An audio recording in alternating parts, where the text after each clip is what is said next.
இருட்டு இருக்கிற ஒரு தெரு, தூரத்தில் ஒரு சக்கரம் சினுங்க சினுங்க வந்து கொண்டிருக்கு.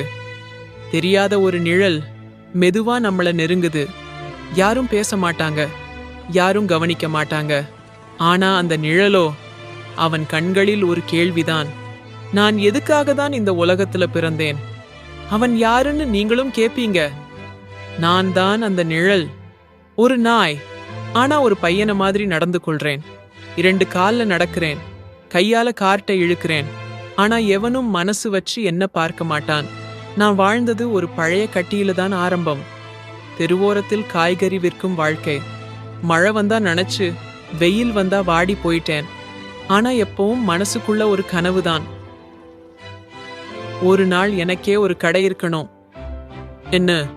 அந்த கனவுதான் எனக்கு உதாசீனமா போகாம பிடிச்சு வச்சது.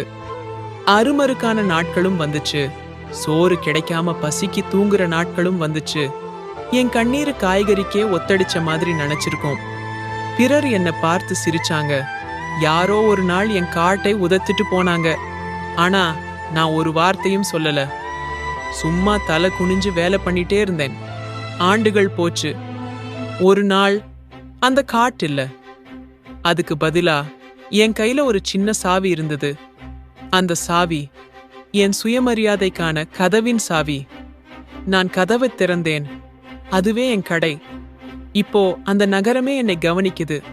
முன்னாடி என்ன பக்கத்துல கூட பார்க்காதவங்க இப்போ வந்து அண்ணே வாழ்த்துகள்னு கை குலுக்குறாங்க. ஆனா யாருக்கும் தெரியாது, இந்த ஒரு சின்ன கடைக்குள் எத்தனை நாளும் நான் அழுந்தேன். என் ஒவ்வொரு கண்ணீரும் ஒரு சுவரா மாறிச்சு. இப்போ நான் அழுறேன். ஆனா அது துன்பத்துக்காக இல்ல, அது என் கனவுக்கு நன்றி சொல்ற ஆசைக்காக.